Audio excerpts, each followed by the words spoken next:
So my early childhood was spent with my grandparents in Patna. They were extremely loving but extremely tough as far as discipline was concerned, as far as studies were concerned, and what I could do and what I could not do. Four of us, four cousins, were brought up by my grandparents, and my parents were very busy with their affairs in the village, so they hardly had any time for us. So it was that studies was the most important. My grandmother insisted that the tables, the mathematical tables, I should learn only in Hindi. So you can imagine, do ekai do, do duni char, do tiyai chhe, all the tables till 12 I was learning in Hindi only at that time. So that was the kind of pressure to do well, and also the pressure to be groomed to be a good girl, which would get a good groom. And with that end in mind, I continued to be with my grandparents. I did well in my senior Cambridge exams, and my father said that yes, he would let me go and study in Delhi. That was my ambition at that time. I was to go and study at Lady Irwin College Domestic Science, and let me say that domestic science was chosen for me that because it would lead me to have a good groom. It was only for grooming and for my marriage. It had nothing to do with a career. I had never ever done any physical exercise, taken part in any sports, or done any outdoor activity. The day I was to go to Lady Irwin, a previous night my father went to my grandmother and was very upset, and he said that आप मंजरी को समझाइए, ये तो इसकी विदाई हो जाएगी घर से, meaning that the girl's विदाई takes place after marriage, so her leaving the house would be like a विदाई, and then it was very sad for him. Let me tell you, my father was a very gentle person. His only concern at that time was that we were three sisters, we should be groomed well, we should be brought up well, and we should ultimately marry well in a good family.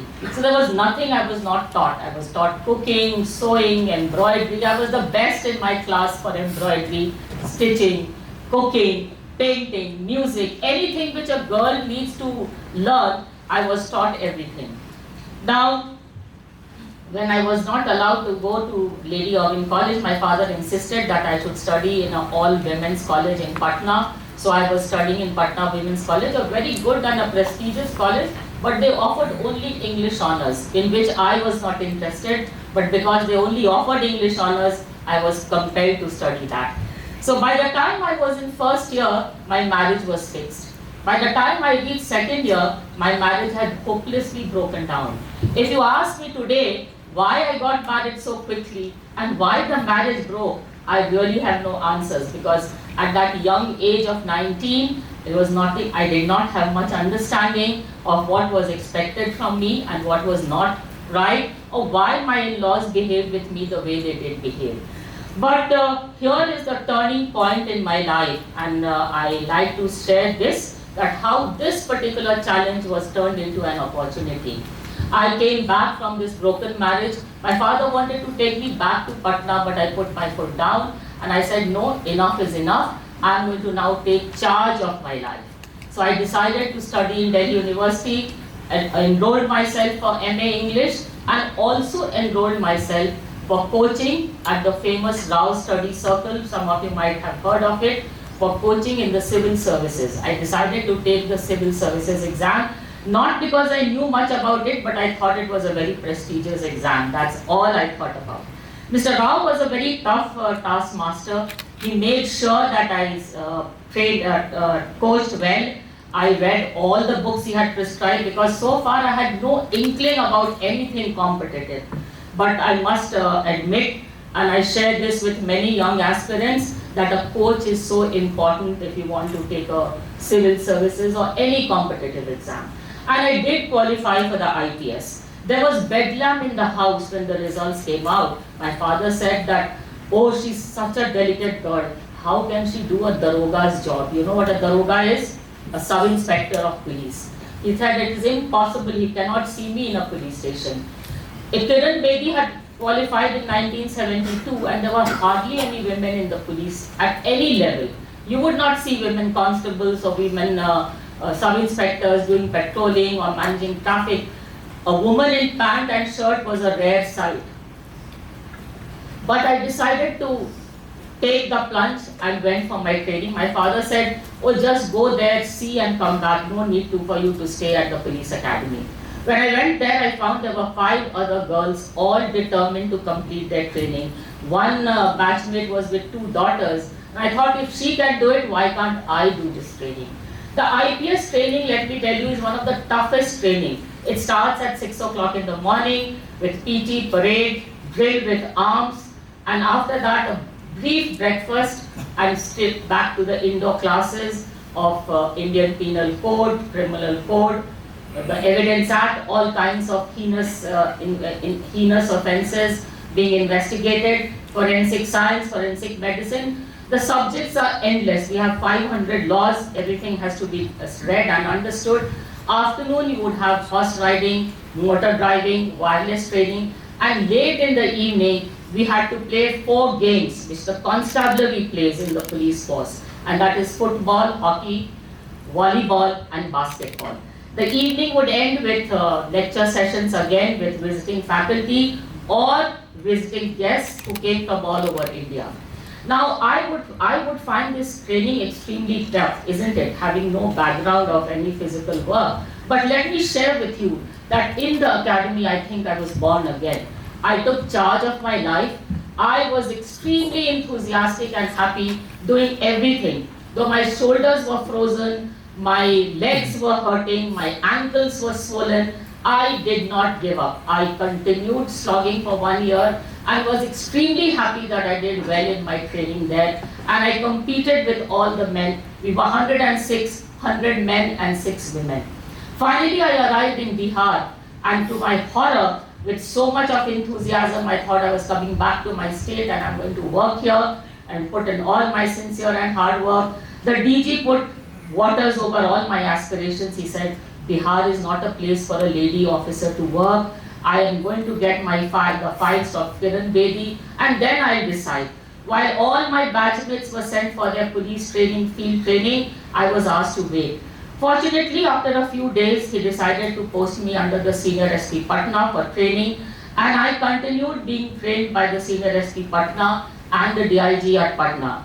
And here I would like to emphasize the role of mentors and role models, how they shaped me. They made sure that I learned everything. They did not distinguish that I was a woman and I may not be able to do a field job. They ensured that I learned everything from the Thana to the night patrolling to investigation of cases. But lo and behold, when the time came for my actual posting, the IG or DG again felt that no, you have done your training, but that is all. And I was posted to the CID, a job which no IPS officers at that point of time ever takes up. It was a desk job, extremely demeaning, but I plodded there, continued there, till luck would have it that one day the DG retired, and the next DG who came was the father of one of my batchmates, and I went to him and I said, Uncle, my career is going to be finished if I'm not going to be posted to a field. So immediately he posted me to a subdivision. It was a tough subdivision. The MLA was really unhappy. My senior SP who had trained me was unhappy, didn't want to have a lady officer, and he told me very openly, how will I work with you? Now in the subdivision, the day I joined there was a murder. After a few days during Holi, there was a heinous bus dacoity, there were caste riots, and now you can see a young girl in a male-dominated service. The subordinates are looking at you, the peers are looking at you, your bosses are judging you. So I decided that here and now is my time, and this is the time I must make an impact.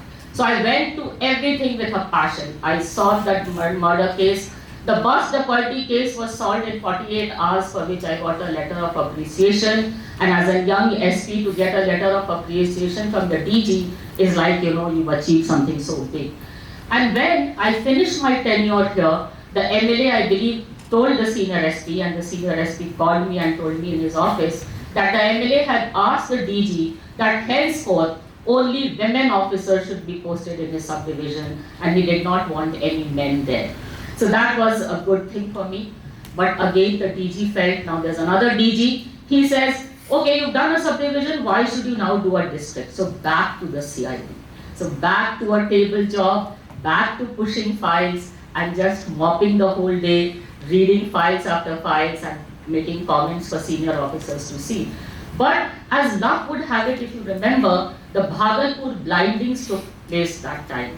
Arun Shuri had already written about it. It had all come out in the Indian Express, that in Bhagalpur, criminals would pick up a body, chop it into pieces, not pick up a body, kidnap a person, chop the body into pieces, take the ransom and throw the body parts into the Ganges, and you never heard of this person again.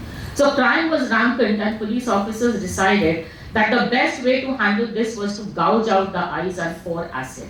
When 31 persons were blinded, the Supreme Court moved in and the Parliament moved in and they said there should be an inquiry.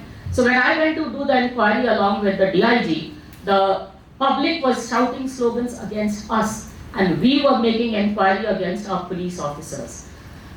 To cut the story short, we charge sheeted the police officers and then the trial started against them.